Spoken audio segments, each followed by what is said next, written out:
अभी हम रामगढ़ में हैं और यहाँ पे ये नदी आई है, देख सकते हो आप। ये पूरा रोड कट चुकी है, नीचे से पोल टेढ़े हो गए हैं, नदी में पहुँच चुके हैं। बहुत बुरा हाल है यहाँ। अभी मैं आपको आगे दिखाऊंगा। सामने आपको शायद नज़र ना आ रहा हो, लेकिन मलबे में 2 लोग यहाँ पे दबे थे और उनकी बॉडी लेके आए हैं अभी, और बहुत ही बुरा हाल है। ये अभी हम नदी में हैं। इस नदी ने अपना रुख बदला है और पूरी मिट्टी काट दी है। आवाज़ सुन सकते हो आप नदी की कितनी तेज़ है। ये कमरों की, ये यहाँ पे एक घर बना हुआ था, इसकी जड़ हिल चुकी है पूरी। सामने देख सकते हैं आप, एक ये लेडी हैं और ये नदी पार कर रही हैं रस्सी बांध के। बहुत बुरे हालात।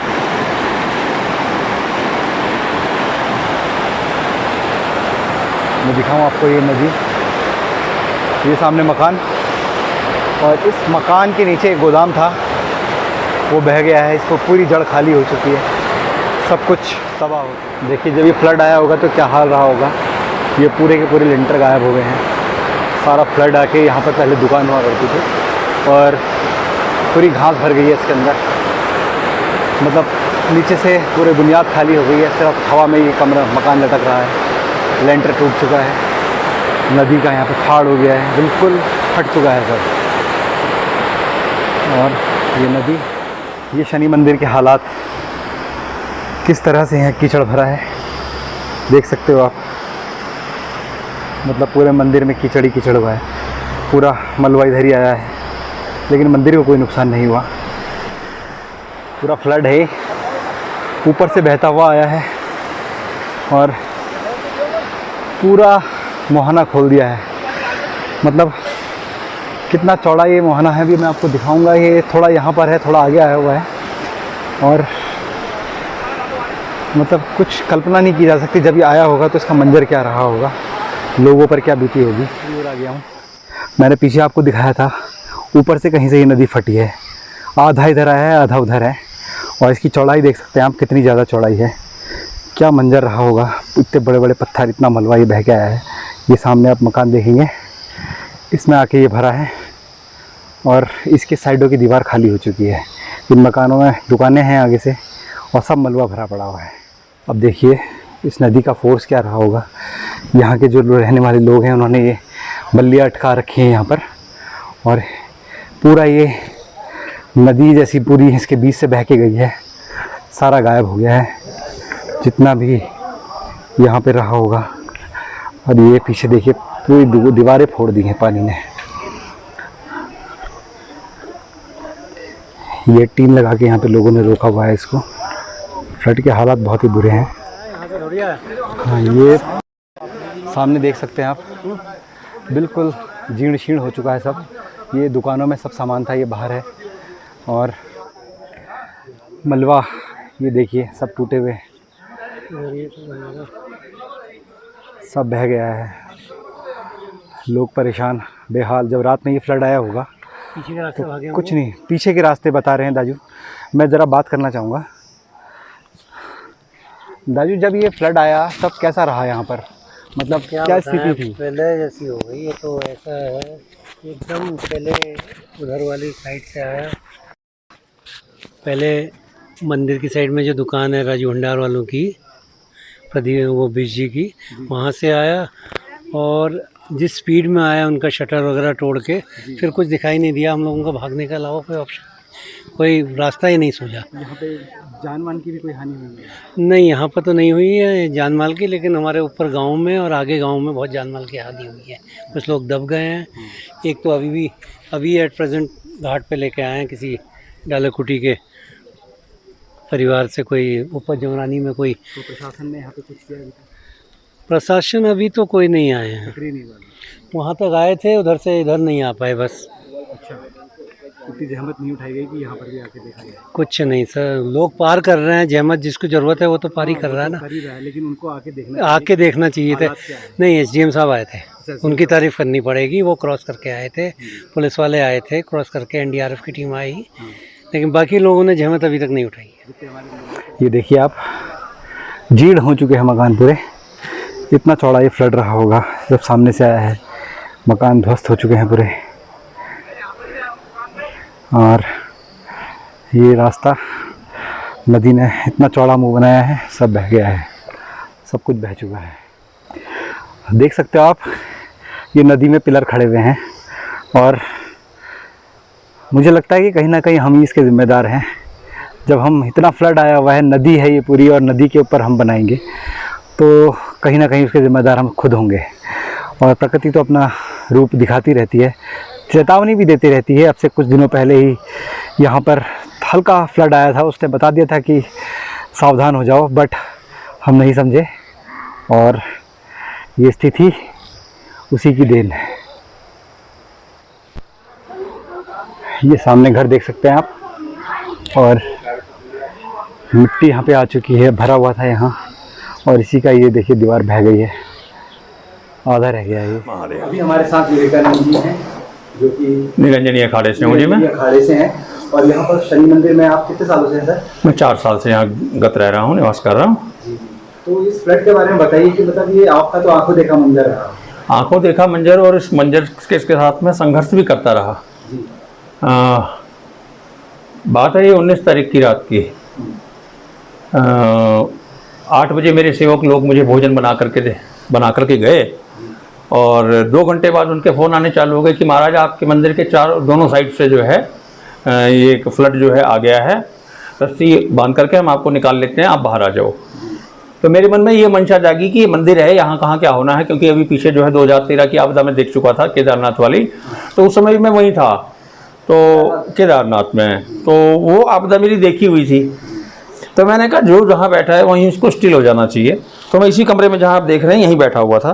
जो आप ये खिड़की देख रहे हैं, इससे जो है पूरा मलबा अंदर, इस खिड़की को देख रहे हैं आप, कुर्ते के साथ में जो खिड़की है, इस खिड़की से पूरा मलबा अंदर। ये आउटसाइड आप देख रहे हैं, जो कि फ्लड जिस एरिया से गुजरा, वो खिड़की जहाँ से कि पूरा का पूरा पानी इसके अंदर में भरा, जिसकी मैंने परसों सफाई करवाई। अब आइए मैं आपको दिखाता हूँ जिस जगह से फ्लड की शुरुआत हुई। चलिए, ये मंदिर गत 20 सालों से यहाँ पर है। 20 साल से के अंदर में एक बार इसने पहले फ्लड देखा 2010 का, जिसके अंदर में कई जगह से ब्रोकेज हुई, लेकिन समाज ने उसका ध्यान नहीं दिया।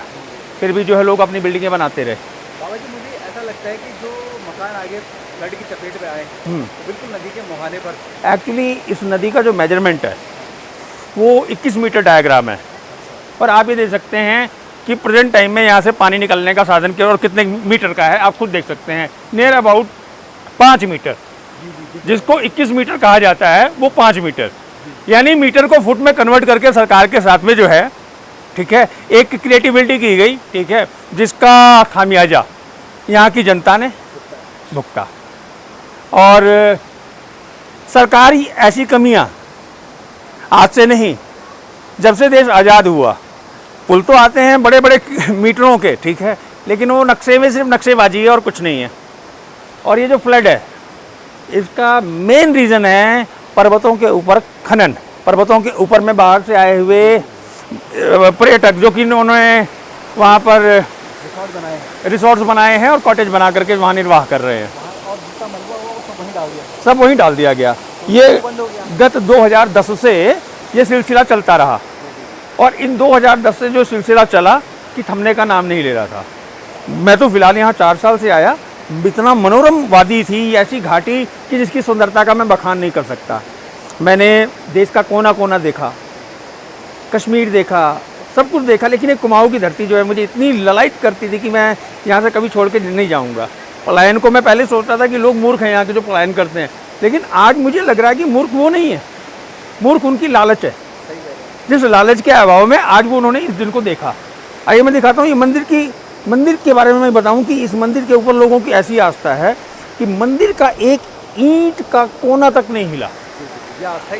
आस्था, क्योंकि ये सिर्फ रामगढ़ की ही सोसाइटी या रामगढ़ के भक्तों का ही नहीं था, यहाँ से 30-30 किलोमीटर की रेंज में आने वाले भक्तों की आस्था है इस मंदिर के ऊपर। जैसे केदारनाथ घाटी के अंदर में पूरे विश्व की आस्था है, वैसे क्षेत्र के लोगों की इस मंदिर पे आस्था है कि इस मंदिर का बाल बांका तक नहीं हुआ। आप देख सकते हैं कि मलबे की कंडीशन क्या रही होगी। ये मेरा अनाज का गोदाम है। आइए, आप चप्पल यहीं उतार देते हैं, आप आ सकते हैं जूते में ना आप।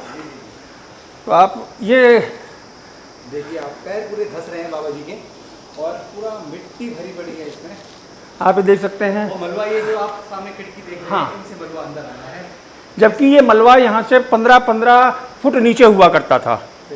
15 फुट इसको बचाने के लिए मलबे ने जो है यहाँ पर स्टोरेज किया और मंदिर को सेफ किया।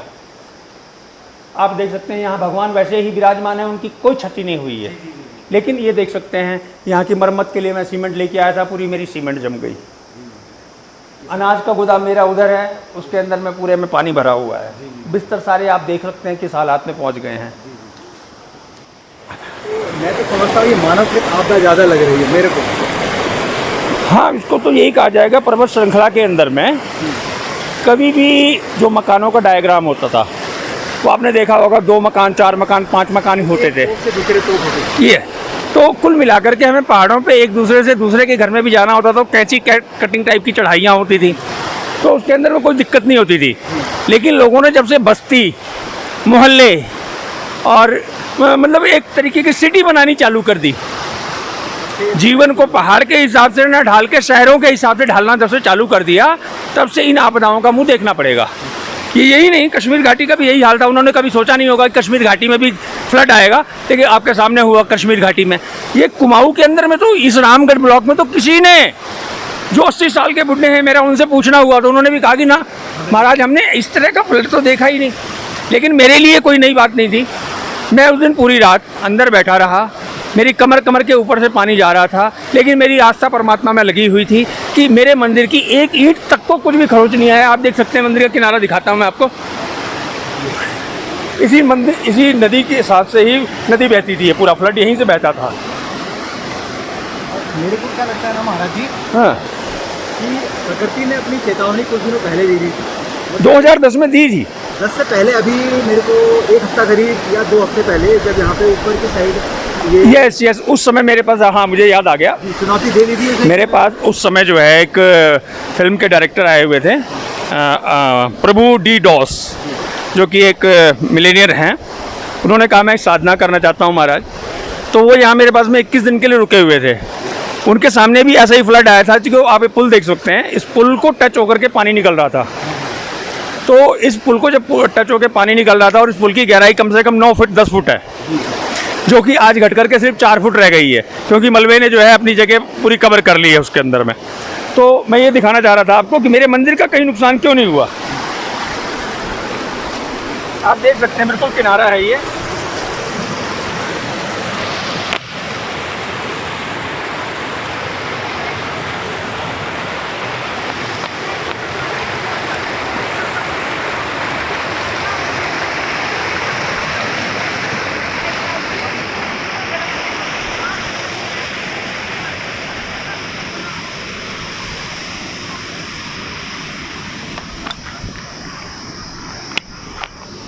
तो मैं कहना चाहूँगा, आप देख सकते हैं ये मेरी खिड़कियाँ मंदिर की, जो कि 5-5, 6-6 फुट इसके ऊपर मलबा चढ़ चुका है। और अगर ये मलबा ना होता तो शायद ये मंदिर पूरा का पूरा चला जाता, तबाह हो जाता। लेकिन लोगों की आस्था को परमात्मा कभी तबाह होने नहीं देता। जैसे केदार घाटी की बात मैंने आपको पहले दोहरा चुका हूँ। उनके पीछे केदारनाथ में फ्लड आया तो एक बड़ा पत्थर की शिला थी, इसने पूरा फ्लड को काट दिया। लेकिन यहाँ उस एक पत्थर ने करोड़ों स्वरूप में आकर के जो है इस मंदिर को रोक लिया। वहाँ एक पत्थर था, यहाँ अनन्य शिव आकर के जो है अपने शिष्य शनिदेव के मंदिर की रक्षा करने के लिए तत्पर हो गए। आप देख सकते हैं शनिदेव से जुड़ा हुआ एक मकान, जो कि अभी 2 महीने 3 महीने पहले ही बनकर तैयार हुआ है, जिसकी ऑर्गेनाइजेशन हुई, खाली हो गई है। आप देखिए, आपको उसको दर्शन कराता हूँ। आप देख सकते हैं ये आपदा में जुटे हुए लोग, और ये देख सकते हैं इसकी जड़। आप आइए, आप आगे से दिखाते हैं, और हमारे मंदिर की भी दिखाइए, जो जिससे सट के पानी चारों तरफ से बह रहा था। और एक हमारे जैसा नागा सन्यासी बेखौफ अंदर जो है मृत्यु का इंतजार कर रहा था कि कब उसको दामन चूमे, लेकिन नहीं। आप देख सकते हैं इस मकान का हाल क्या हो चुका है।